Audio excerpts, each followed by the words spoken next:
how do you think Odell felt when he was like, dang man, this dude keep trying to hook up with me down low, not down low, and pause, hook up with me down the field. That He was keeps crazy. Man, you hook up with me down low is crazy. Hook up with me down low.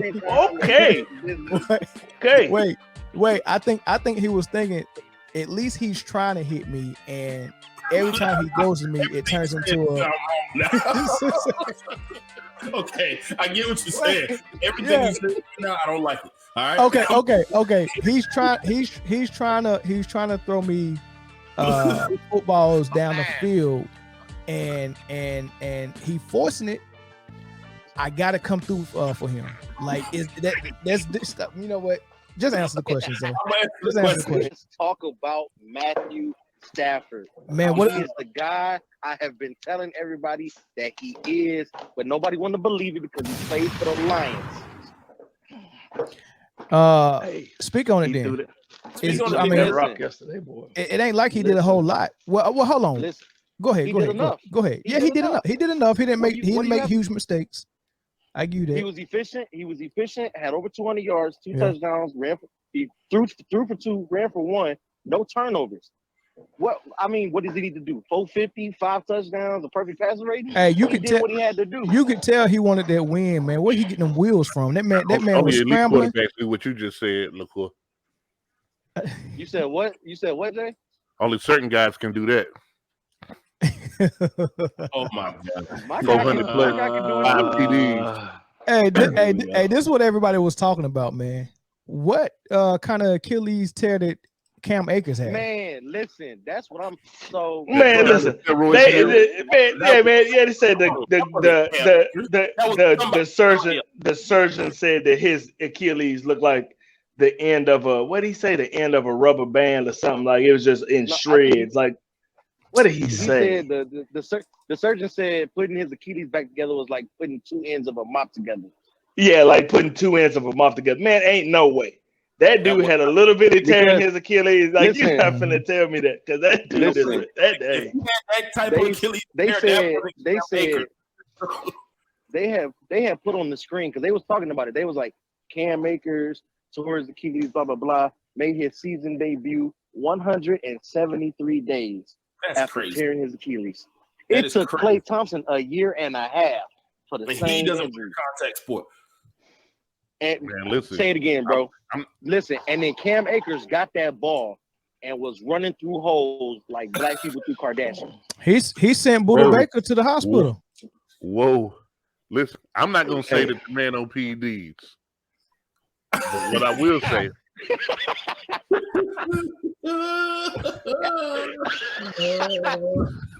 Come on, Jay. Don't do that. Don't take I ain't gonna say the man on PEDs. What I will say is Mr. Miyagi did that same thing to him that he did to Danielson. Mm-hmm. It had to be. It had to be.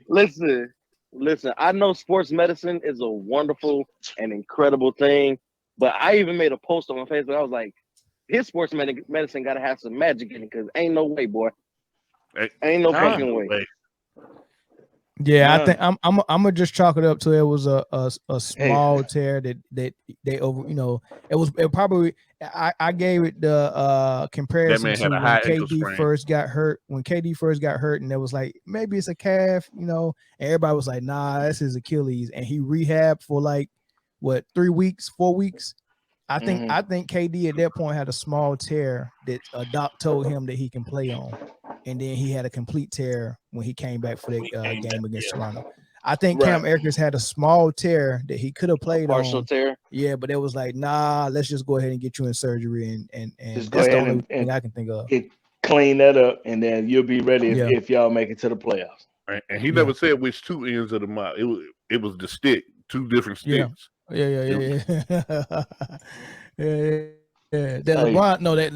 LeBron medicine is show enough PEDs, but we can't allege PEDs. Can't say that. Listen, Cam Akers allegedly probably got the same. Cam Akers got the same people that LeBron paid $1 billion a year for, and the same people that cured Magic Johnson. together. I hear they get all their work done at Balco. Hey, you remember Balco? Still open? Hey, yeah. Hell no, they ain't still open. Boy, Balco got everybody hemmed up. Balco got baseball hemmed up. Yeah, Balco had everybody snitching. But as good as the Rams did play, and how good we realized that OBJ wasn't the problem in Cleveland. Arizona also played a terrible fucking game. Arizona played a horrible game, but man, I'm glad Odell got some balls thrown his way. I'm glad he got in the end zone.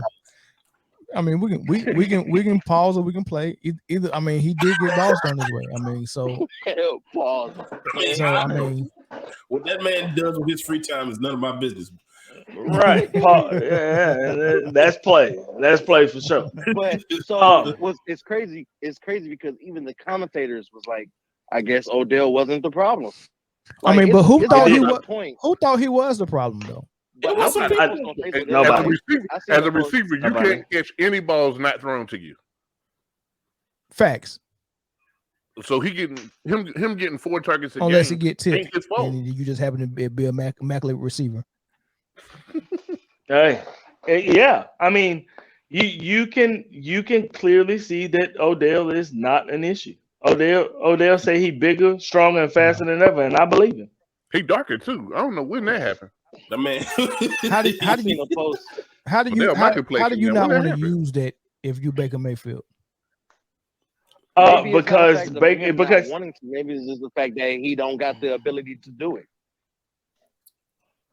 You think Odell is. I'm not disagreeing. How many times have you seen Baker check down to the 3rd and 4th option? It wasn't really Baker. 95%. Nah, them be the first option. It be plays where the tight end is the first option, or the running back in the flat is the first option. They didn't have many plays drawing up where Odell was the first option. Listen, so Jay, whatever the first option is, that's what Baker's doing. Jay, we've talked about. I mean, this we can go back to numerous times that his daddy posted. Yeah, it's true. Like his daddy pointed out. We can go back, but his daddy didn't do nothing but point out the obvious. I mean, it's shit that we see all the time. You know what I'm saying? Like, if you are flying down the field, you got a dude running down the field. And if I have Odell Beckham in one-on-one coverage, I'm throwing the football. Give him a chance to every make time. a play. I'm throwing the ball because, and it's like Baker, and then Odell. I don't think it had to be something that happened internally, right? It had to be like, hey man, like if I'm one-on-one, throw me the damn ball. Like I just throw me the ball. And then Baker Mayfield is like, okay, asshole, I'm not finna throw you the ball. But it makes you look stupid because you had this weapon, right? That clearly was on your squad. He goes to another team, and now he is showing his naked ass. And let me ask y'all a question. Hold on, Chris. Let me ask y'all a question. I want Zoe to answer this first, though. Okay. Remember, we kept saying, why is Stafford throwing deep and keep missing Odell, and why he not? Why is his deep throws to Odell he missing? Why is he throwing those picks? He was throwing like 2 picks a game. It seemed like every time he was trying to get to Odell. But is it better for your quarterback to say, okay, we're not on the same page yet, but I'm gonna keep going to you, even if it makes me look bad and I throw a pick, versus saying I'm not going to throw to you because I don't think it'd be successful. And then how do you think Odell felt when he was like, dang man, this dude keep trying to hook up with me down low, not down low, and pause, hook up with me down the field. He keeps man, hook up with me down low is crazy. Hook up with me down low. Okay. Wait. I think he was thinking at least he's trying to hit me, and every time he goes to me, it turns into a.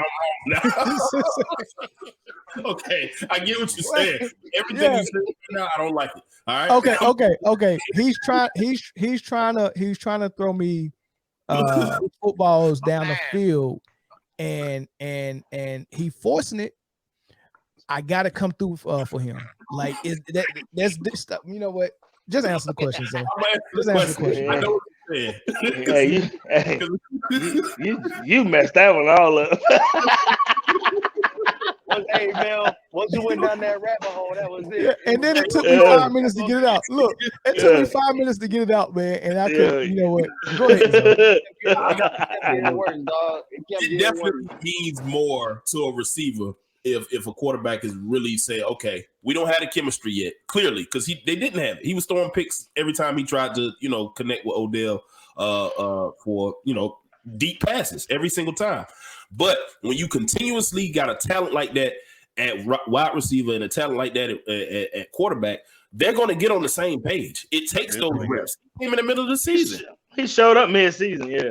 Yeah, it wasn't like it was training camp. Yeah. But here's my question for you, Zoe, just to kind of piggyback off of Melvin's question. Okay.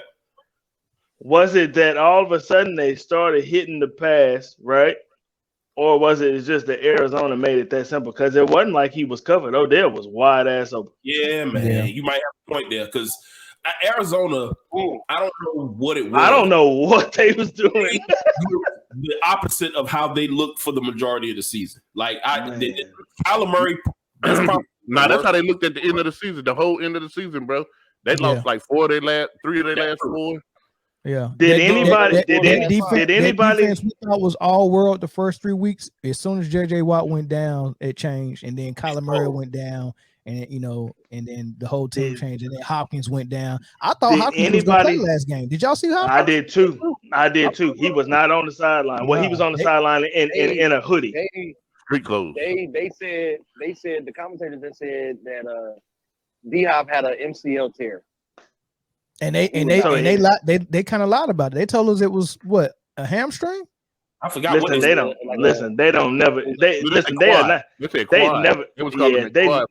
are never gonna tell you. They are never gonna tell you what the actual injury is. They're not gonna do it. Especially that type. It's just not a tear of a major muscle. Because did anybody see the graphic that they put up of the team with Hopkins and the team without Hopkins? No. It was like with D-Hop they were like 7-1 or 7-2, and without him they were 3-5 or something like that. And the points per game was down by 10. It was damn. I didn't realize Hopkins was that. I knew he was crucial, but I was like, damn. I mean, he's a top 3 receiver. Any team that got one of those top 3 guys, whether it be Adams, Hopkins, but think about it, or Cooper Kupp, if they lose either one of those, it's gonna change their offense a whole lot, no matter who their quarterback is. And then on top of that, just to answer what y'all said, Arizona was doing on defense and Odell Beckham was so wide open, it's because they was determined not to let Cooper Kupp catch anything early. Yeah, it makes it keeps the rest of the defense out honest, right, having that talent. Yeah. The only thing that I'm saying is that I'm giving up a 5-yard out before I give that up. They must have seen something that they thought that they could beat them if Kupp didn't get off, and I guess they really thought Odell wasn't going to be ready. I'm not single covering Odell like that. I don't give a damn if Cooper Kupp is on the other side.